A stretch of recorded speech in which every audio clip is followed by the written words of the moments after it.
wish you a very beautiful, warm, and comfortable night. I already have the softest blanket that I have tucked in around you so you can be nice and warm, just as I will be later for bed. And I wanted to read you another excerpt from Charlotte's Web. This excerpt ends on page 44. So if you needed a little bit of good luck at the end of your day, there is that at the end of this. And if you're not into numerology, I hope that this good book and good company will be the luck that you need. Alright, we start on page 42. The early summer days on a farm are the happiest and fairest days of the year. Lilacs bloom and make the air sweet and then fade. Apple blossoms come with the lilacs, and the bees visit around among the apple trees. The days grow warm and soft. School ends, and children have time to play and to fish for trouts in the brook. Avery often brought a trout home in his pocket, warm and stiff, ready to be fried for supper. Now that school was over, Fern visited the barn almost every day to sit quietly on her stool.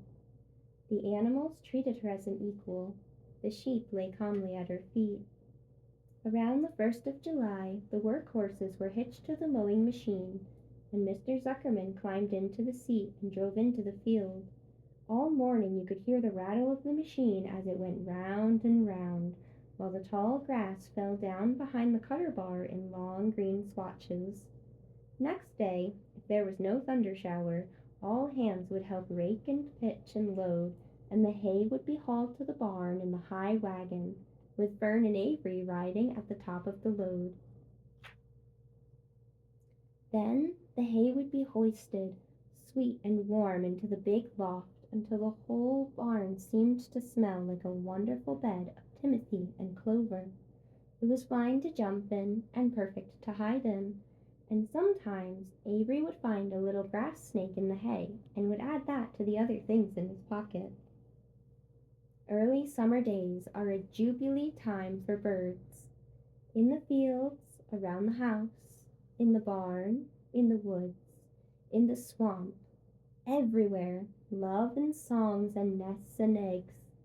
From the edge of the woods, the white-throated sparrow, which must come all the way from Boston, calls, "Oh, Peabody, Peabody, Peabody," on the apple bough, and the phoebe teeters and wags its tail and says, "Phoebe, Phoebe." The song sparrow, who knows how brief and lovely life is, says, "Sweet, sweet, sweet interlude, sweet, sweet, sweet interlude." If you enter the barn, the swallows swoop down from their nest and scold. "Cheeky, cheeky," they say.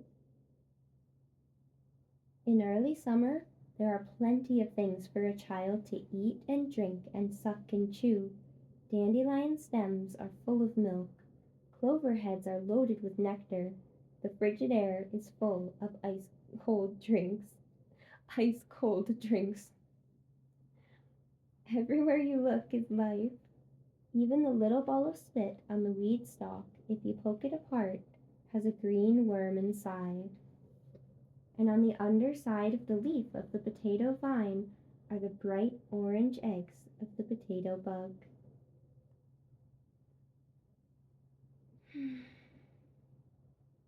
It is such a warm, beautiful feeling, and while we are still in the summer months, it was best that I read us a summer passage. I wish you a beautiful night of rest and sleep and dreams, of warmth and loving life.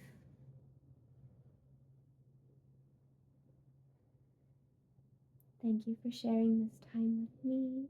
I love you, darling. Have a beautiful night. You deserve it, my love.